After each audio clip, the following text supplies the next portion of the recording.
What's up, everyone?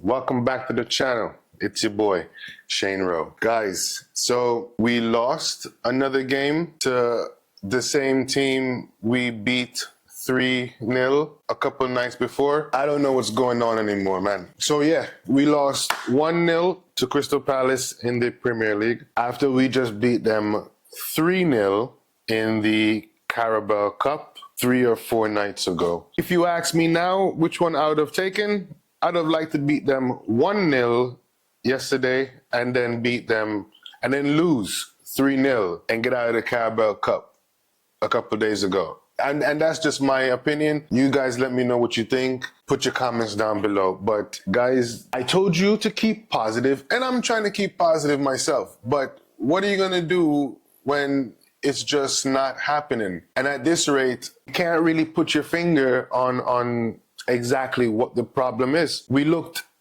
decent enough, right? We just beat them 3 days ago. We should have just come into this game confident enough and knowing that we're gonna beat them.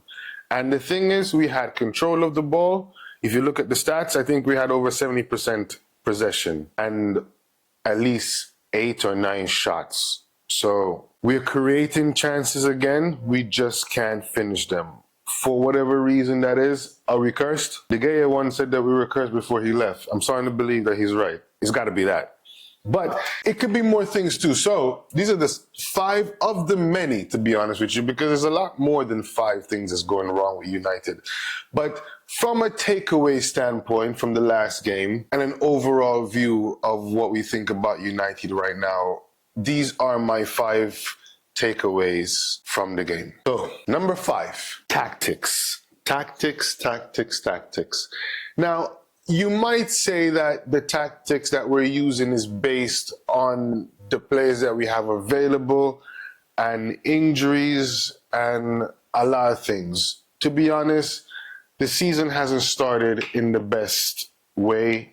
We lost most of our players at the beginning. We've had drama with Anthony, Greenwood, Sancho, and the referees haven't done any favors for themselves, you know? I mean, I heard Liverpool, they're looking at trying to get videos for VAR, and I would love to get some videos for VAR or some audio for VAR from a couple of our games, because whatever or however they decided that some of those penalties weren't penalties, I would love to hear about it. But as far as the tactics go, we're trying to go 4-2-3-1. With the players that we had available, it wasn't working. Now we're doing a 4-4-2 diamond. That doesn't seem to be giving us the results that we're looking for, right? We're also playing Amrabat at left back.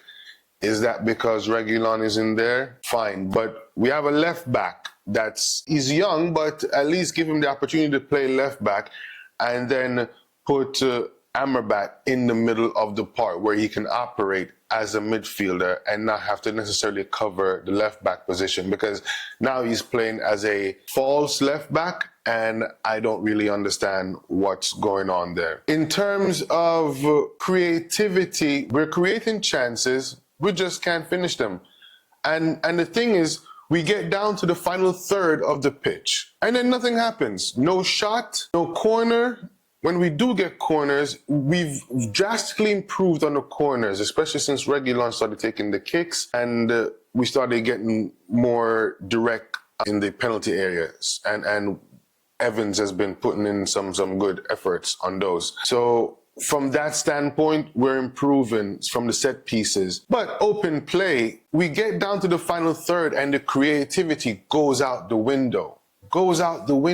I don't understand, and I don't get it. So I want to see more shots when we get down into that 18-yard box. We need the midfielders to start peppering the goalkeeper, and then maybe our striker can get the rebound. But we have to do something. We cannot just keep getting down to the final third of the pitch. We get to the 18-yard box and we lose all creativity. We didn't even take a shot on goal or take a shot until Crystal Palace scored. And then Bruno took a shot like 2 minutes later. And I'm like, it took you this long for you guys to wake up. Which leads me to number 4. So number 5 is our tactics. I would rather see Amrabat play in the middle with Casemiro and Bruno, and we see how that rolls. Again, due to injuries, it might be hampering how our tactics are affected, but the tactics have to improve, and that is from the manager's point of view. So I'm not here talking about Ten Hag out. I'm just saying we've got to fix the tactics. We got to fix the tactics, sir. So get it done. Mount plays out right. Looks good. Anthony's back, so we'll see how that goes. Number 4, the players have to take some responsibility. After a while, it's not only the manager. These players are the ones that's on the pitch, and they need to be executing the plan much better. Even though the tactics can improve, the executions are still faulty because we're still creating a lot of chances. We get into the final third and we don't do anything. We don't take a shot. We don't drive into the box. So the players need to take more responsibility. They need to start playing more as a team. It looks like a bunch of individuals trying to make a bunch of individual things happen as opposed to a cohesive unit. We also play too slow. We get the ball into the midfield area and then we drop it back into the defense, and then we send it back into the midfield. We need either more creativity from the midfielders, more penetration from the wingers, because even when it comes down to the wingers, I don't see anyone drilling inside that in the box and cutting across, making some really dangerous crosses across the box just to make somebody make a mistake, right? We need to create more opportunities from our opportunities, if that makes any sense to anyone. So the players definitely need to take some responsibility on this. It's not just the manager. You guys have to start playing like a unit, which leads me to number 3. Some players might need to get a rest. And by some, I mean Rashford definitely needs to get a rest. He has not been effective for the last 5 or 6 games we've had. At some point, you have to be a bit sympathetic to even his own mental state. If he keeps playing like this and not playing well, it's just going to be worse and worse.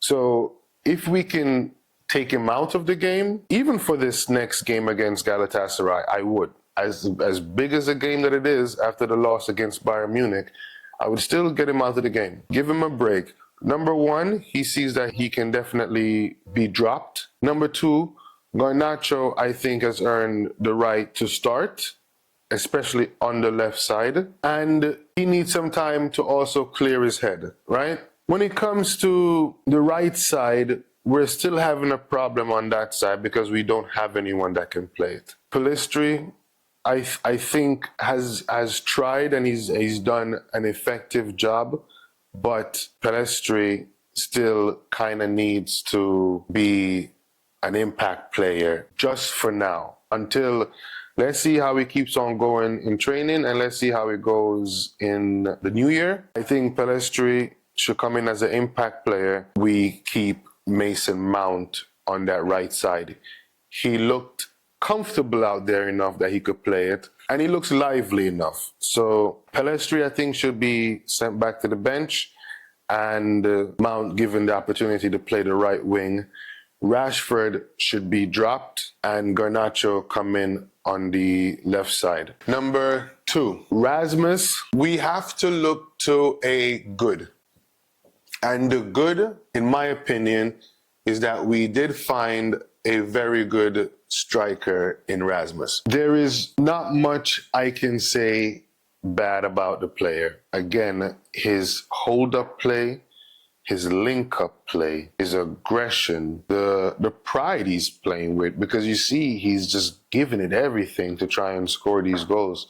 And I think if we can get everything else to start working very well, the tactics, players, lacing their boots up and actually pulling their socks up and playing some good football, this young man could be a superstar for us.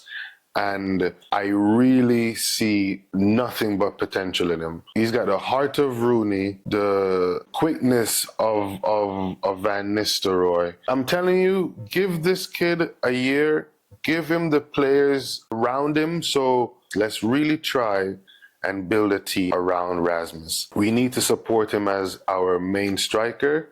And if we can do this, he's going to bag goals for us. That's number 2. The positive note. Number 1, the truth is none of this is going to change. Even if we change managers, even if we change tactics, even if we change players, none of this is going to change until the club changes owners. We need new owners. We need new injection of life. It's my opinion. You guys let me know what you think. Put your comments down below. But at this point, I think that we need to get new ownership. It's just not working. The club is falling apart. The roof's leaking. The motivation has left the players. The motivation has left the fans. It's just trickling down, and you can see how it's affecting the club on a holistic level. To be quite honest with you, if we had different owners, even the caliber of the players that we would be in the market for would be completely different. I'm not telling you that the players that we have aren't good enough to win anything, because I really believe that this lot should be competing for all the trophies. But there's also that little extra caliber of players that we should be in the market for that we are not capable of attracting. Let's just face it. We might be able to play players like any other club, but as far as their hope and aspirations of being a top player in a top club, in a top league, players aren't looking at us anymore, man. The top echelons of players, as they should be, especially when we're playing like this. Who's going to want to come in January? Who's going to want to come in next year? If it just seems like we're just going to rinse and repeat the same thing. We need new ownership. Put that GO in the comments, if you know what I mean. So, we're gonna leave it there for now, man. Leave your comments down below. I know I say to keep the positivity, and we have to keep the positivity, because you know what, nothing lasts forever. So let's see how the sale goes of the club. Let's see how the tactics improve. Let's see how the players start to kind of gel. Mason Mount is a new player. Amrabat is a new player. Rasmus Hoyland is a new player. Give them time to gel, and let's see what we can do. Yeah? So, like the video, comment, subscribe. If you've been rocking with your boy this long, I really do appreciate you. So God bless you, and GGMU. Peace.